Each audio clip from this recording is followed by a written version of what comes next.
Hello दोस्तों, स्वागत है आप सभी का हमारे यूट्यूब चैनल पर हैरी स्कैरी टेल्स में। मेरा नाम हैरी है। आज मैं आप सभी के लिए एक और सच्ची और बेहद डरावनी कहानी लेकर आया हूँ।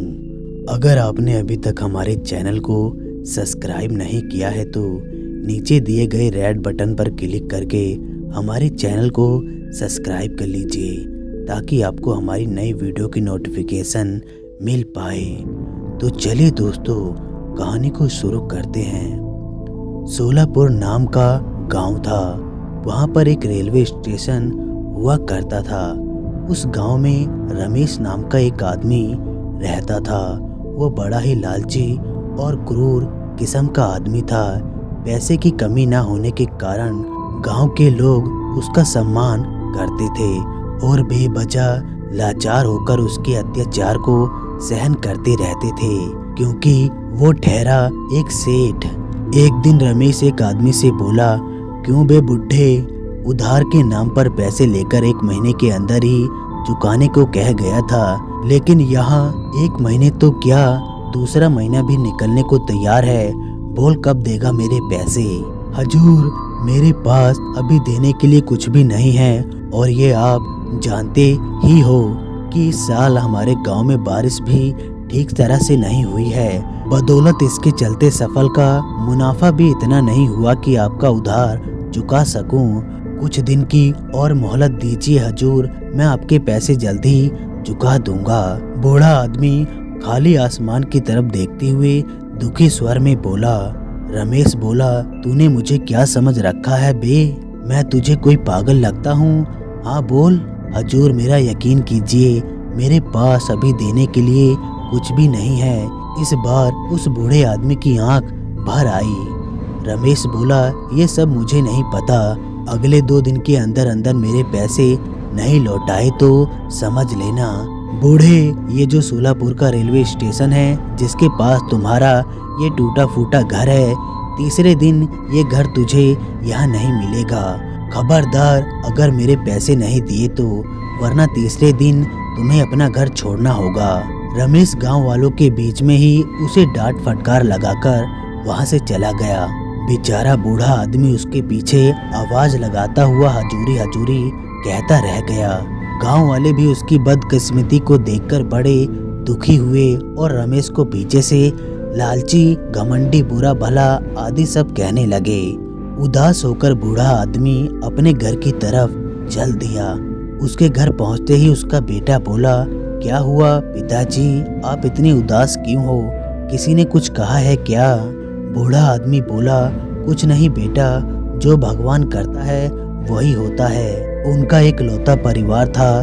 बूढ़ा आदमी, उसकी पत्नी और उनके 2 बच्चे, जिनमें बड़ा बेटा जिसका नाम रोहन था और रोहन की छोटी बहन जिसका नाम रिया था।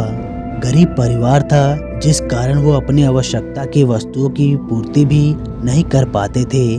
बस 2 टाइम का खाना मिल जाना ही उनकी जरूरतमंद आवश्यकता का खजाना था, जिसे वो पाकर अपने आप को संतुष्टि प्रदान करते थे। नहीं बाबूजी, कुछ तो बात है जो आप हमसे छुपा रहे हैं, बताइए क्या हुआ है? उसके बेटे रोहन ने उससे पूछा। कुछ और उपाय ना था तो बेबस होकर बूढ़े आदमी ने सारी बात अपने बेटे को बताई। रोहन बोला, आखिर ये लालची आदमी चाहता क्या है? इतना पैसा होकर भी इसे किसी लाचारगी का भी पता नहीं। आप कहें तो मैं अभी जाकर उस रमेश को मुंह तोड़ जवाब देकर आता हूँ पिताजी। रोहन का गुस्सा चढ़ता हुआ, नाक से निकलता हुआ सरसराहट की ध्वनि ये बयां कर रही थी कि उसका गुस्सा अब किसी आग की ज्वाला से कम न था। नहीं बेटा, तुम ऐसा कुछ भी नहीं करोगे। एक दिन भगवान खुद बेखुद उसे उसके कर्मों की सजा देगा। 1 साल बाद रमेश और उसका दोस्त पिंटू जंगल में बैठे थे और वैम्पायर के बारे में बात कर रहे थे। रमेश का दोस्त पिंटू बोला, यार रमेश, क्या बात है? गांव वालों के सामने तुम्हारी बड़ाई करता हूँ तो वो लोग चुपचाप वहाँ से बिना सुने ही चले जाते हैं। कहीं तुमने कुछ गलत तो नहीं किया है ना इन गांव वालों के साथ? जल्दी निकल जा ओ बूढ़े और चला जा इस गांव से। अगर इस गांव के आसपास भी नजर आया तो जिंदा नहीं बचेगा। रमेश बीते अतीत के बारे में सोचने लगा कि कैसे उसने गरीब परिवार को धक्का मारकर इस गांव से निकाला था, जिसके बाद उस गांव में अचानक से ही वैम्पायर का खतरा बढ़ गया था। बढ़ते वैम्पायर के खतरे के पीछे कुछ तो राज था। अरे यार, किस सोच में डूब गया। पिंटू ने उसके आगे चुटकी बजाई। रमेश हड़बड़ाता हुआ बोला, हाँ वो कुछ नहीं यार, तुझे तो पता ही है ना कि मैं गरीब के प्रति दयावान हूँ। अब गांव वालों को मुझ में क्या रुचि दिखाई देगी यार, वो तो हमेशा ही मुझसे जलते आए हैं। पिंटू बोला, अच्छा ठीक है, चल ये बता कि ये वैम्पायर का क्या चक्कर है। पता नहीं यार, लेकिन गांव में ये जो सब घटना हो रही हैं वो पिछले 1 साल से ही हो रही हैं, लेकिन मुझे यकीन नहीं है ऐसी बातों में। पिंटू के इस सवाल का जवाब रमेश ने कुछ आश्चर्य अंदाज में होकर दिया।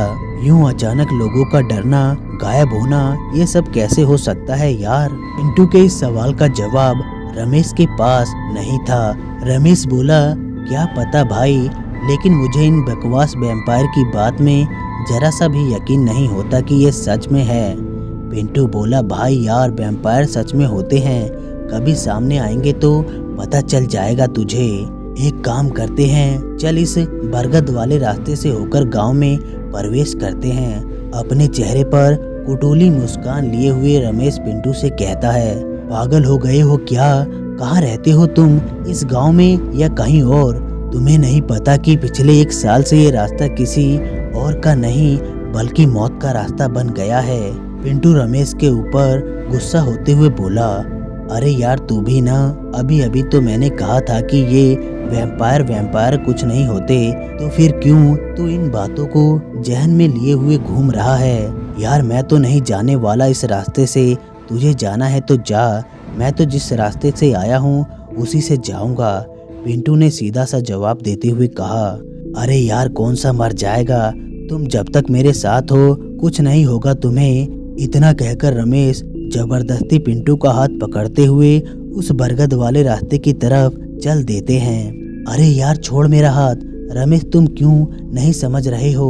उस रास्ते से जाना मतलब मौत के मुंह में प्रवेश करना जैसा है। पिंटू चिल्ला रहा था जबकि रमेश आगे बढ़ रहा था। देख कुछ नहीं हुआ ना, खामोखा डर रहा था तू। थोड़ी देर चलने के बाद अब वो उस विशाल काय बरगद के पेड़ के नीचे खड़े थे। कुछ नहीं हुआ ना? रमेश ने फिर वही सवाल पूछा। पिंटू बोला, हाँ यार, लेकिन पता नहीं फिर भी मुझे क्यों डर लग रहा है। ऊपर से बरगद का पेड़ कितना डरावना नजर आ रहा है। रमेश बोला, अब डर के पुजारी, अब गांव भी चलेगा या वैम्पायर की दुनिया में रहेगा? डर मत, मजाक किया है, रमेश हंसकर बोला। दोनों आगे बढ़े ही थे कि इतने में ही जंगल की लंबी सी कांटेदार एक बेल आई और पिंटू के दोनों पैरों से लिपट गई। पिंटू धड़ाम से नीचे गिर गया। बचाओ रमेश, मुझे बचाओ, वो मुझे मार डालेगा। लेकिन ज्यादा देर तक रमेश की चीख रह ना सकी और वो बेल उसे घसीटती हुई घने जंगलों के अंदर ले गई।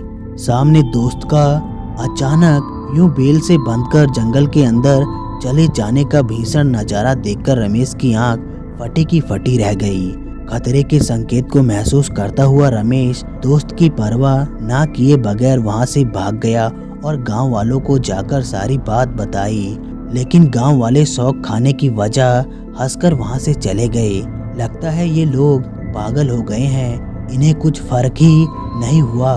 ये सोचकर रमेश अपने घर की ओर चला गया। यूं ही कुछ दिन बीत गए। रमेश अभी तक पिंटू के साथ हुई घटना को भूल नहीं पाया।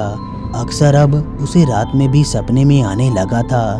पिंटू ने सही कहा था कि वैम्पायर होते हैं। पता नहीं क्या किया होगा उस कमबख्त वैम्पायर ने मेरे दोस्त के साथ। रमेश अपने कमरे की खिड़की के पास बैठा हुआ ऐसा सोच रहा था। उसकी आंख में आंसू थे। कुछ देर बाद दरवाजे पर किसी ने दस्तक दी। ओफो, सुबह सुबह पहला कौन है? रमेश ने बड़बड़ाते हुए सीढ़ियों से नीचे उतरकर बाहर का दरवाजे की तरफ गया।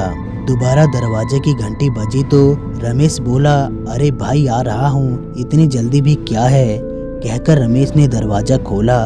बस दरवाजा खोलते ही वो भौचुक का भौचुक रह गया। क्योंकि दरवाजे पर कोई और नहीं बल्कि उसका दोस्त पिंटू खड़ा था, वो भी सही सलामत। हेलो रमेश, क्या हुआ? तुम मुझे इस तरह से क्यों देख रहे हो? मैं जिंदा हूँ इसलिए हैरान हो क्या? पिंटू ने रमेश के आगे अपना हाथ हिलाया। यार तुम जिंदा हो? पिंटू को जिंदा देखकर रमेश के चेहरे पर आश्चर्य के भाव थे। पर तुम जिंदा बचे कैसे यार? रमेश ने कहा। पिंटू बोला, चल पहले एक कप चाय पिला दे, फिर सब बताता हूँ। कहकर पिंटू घर के अंदर चला गया। रमेश अभी भी आश्चर्यचकित था। फिर उसने कॉफी बनाई और दोनों बैठकर पीने लगे। यार रमेश, तूने सच में किसी के साथ कोई अत्याचार तो नहीं किया है ना? पिंटू ने वही बात फिर से दोहराई। रमेश बोला, यार क्यों पागलों की तरह बात कर रहा है? मैंने तुम्हें उसी दिन कहा था कि मैंने गांव वालों के साथ कुछ भी अत्याचार नहीं किया है। चल छोड़ इन बातों को और ये बता कि तू बचा कैसे? अच्छा ठीक है, तुमने कोई अत्याचार नहीं किया है। तुम्हारी ये झूठी बात सुनकर खुश हुआ मैं। पिंटू ने कुटुली मुस्कान लिए हुए रमेश से कहा। रमेश बोला, क्या मतलब है तुम्हारा और कैसा झूठ? तुम खुद ही देख लो। कहकर रमेश ने ताली बजाई। ताली बजाते ही कुछ गांव वाले, पुलिस और बूढ़े आदमी के सहित उसका परिवार रमेश के घर के अंदर आ गया। उन सबको देखते ही रमेश चौंक गया और बोला, बूढ़े तू, मैंने तुझसे कहा था कि इस गांव के आसपास भी नजर मत आना। रमेश ने गुस्से से बोला, you are under arrest mister Ramesh Kumar Saxena. साथ में आई पुलिस ने कहा। अब ये क्या मतलब है और किस बात के लिए अरेस्ट? रमेश पागलों की तरह बौखलाता हुआ बोला, रीजन तुम खुद ही देख लो। कहकर पिंटू ने 1 साल पहले का वीडियो रिकॉर्डिंग उसे दिखाया, जिसमें उसने किस तरह बूढ़े आदमी के परिवार को धक्का मारकर गांव से निकाला था और बाद में उनका घर जेसीबी मशीन से तुड़वा दिया था। क्यों चौंक गए क्या? मिस्टर रमेश कुमार सक्सेना, बूढ़े आदमी का बेटा रोहन बोला। रोहन बोला, तुम्हें क्या लगा कि हम गरीब हैं, हम कुछ भी नहीं कर सकते? ये तुम्हारी सबसे बड़ी गलती थी। शायद तुम्हें पता नहीं होगा कि गरीब का मुखिया भगवान, दुख सहित भगवान होता है। जिस दिन तुमने हमें 2 दिन का वक्त दिया था, उसी 2 दिन में मैंने गांव वालों के साथ मिलकर प्लान बनाया तुम्हें सबक सिखाने का। तुम्हें किसी गरीब को पैसे से दबाना आता है तो बेटा जी, हमें भी सातिराना चाल चलनी आती है। इसलिए हमने ये वैम्पायर वाला खेल खेलकर रोहन ने उसके आगे वीडियो चलाई, जिस वीडियो को देखकर रमेश आश्चर्यचकित रह गया। उस वीडियो में दिखाया जा रहा था कि किस तरह जंगल में भी गांव वाले बूढ़े आदमी के परिवार को खाना देने जाते थे और रमेश के खिलाफ प्लान तैयार करते थे। ये सब धोखा है, अन्याय हुआ है मेरे साथ। तुम लोगों ने मेरे साथ बहुत बड़ा खेल खेला है। यूं रमेश पागलों की तरह चिल्लाने लगा। रोहन बोला, क्यों? अगर तुम्हें अन्याय करने आता है तो हमें उसके खिलाफ लड़ना भी आता है। कहकर रोहन ने उसके मुंह पर पैसे मारे और कहा, हमारे उस प्लान में तुम्हारे दोस्त पिंटू ने बहुत बड़ा योगदान दिया है। इसी ने 1 साल पहले ये वीडियो रिकॉर्डिंग की थी। चलिए जनाब, अब सबूत तो आपके सामने है। वैसे भी मुझे लगता है कि इस तरह ठाट बाट से रहकर आप बोर हो रहे होंगे। अब थोड़ी जेल की हवा भी खा लीजिए, पुलिस ने कहा। हवलदार, अरेस्ट हिम। फिर हवलदार ने उसको हथकड़ी लगाई और जेल की सलाखों के बीच ले गए। गांव वाले ये सब देखकर बहुत खुश हुए और पिंटू और बूढ़े आदमी के परिवार का शुक्रिया अदा किया। तो दोस्तों, कहानी बस यहीं तक थी। कहानी आप लोगों को कैसी लगी, लाइक और कमेंट करके ज़रूर बताएं और प्लीज़ हमारे चैनल को सब्सक्राइब करना ना भूलिएगा। तो हम आपसे मिलते हैं अगली वीडियो में। तब तक के लिए धन्यवाद दोस्तों।